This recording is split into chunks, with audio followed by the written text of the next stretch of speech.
It's just bewitched to look like the night sky. I read about it in Hogwarts, a history.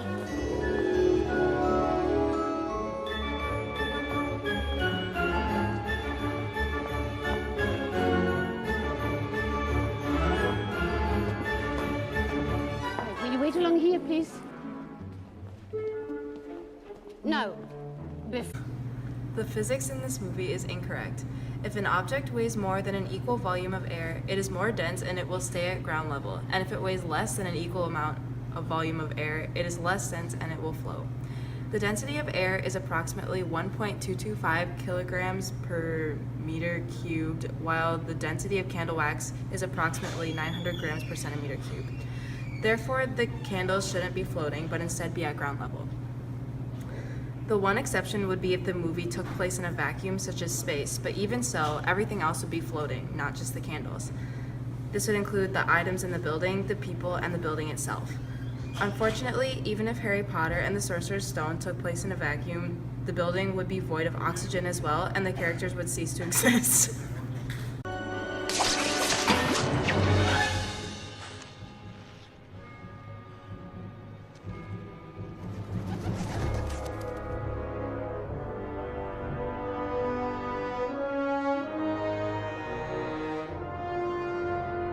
Tally-ho.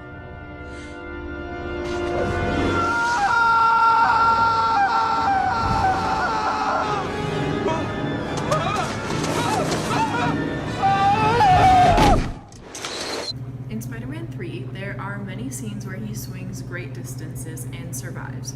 The only two forces acting on Spider-Man as he hits the wall are his weight force acting in a swinging direction and the impact of the wall. It is the value of the force that the wall exerts on Spidey that we are concerned about. If we were to apply Newton's second law, this in equation form would be net force equals the force of the wall minus mass times gravity, which equals mass times acceleration, where mass times gravity is Spider-Man's weight, m is his mass, which we estimate to be about 70 kilograms, and g is the acceleration due to gravity, which is negative 9.8 meters per second. And a is the upward acceleration that Spider-Man undergoes as the wall brings him to an abrupt halt. We Googled the average time scale of falls, and the search brought us to the conclusion that the collision would take approximately 1/100th of a second. From this, we can calculate the force of the wall with the equation force of the wall equals mass times gravity plus mass times acceleration, which equals 80 kilograms times 9.8 millimeters per second squared plus 80 kilograms times 60 meters per second divided by 0.01 seconds, which is approximately 832,000 newtons.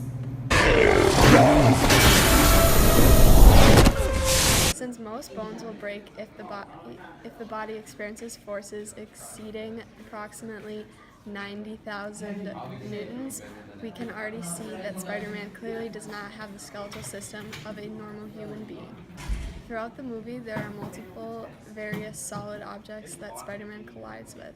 A more violent one is when Spider-Man is flung into a steel beam with a relatively high speed.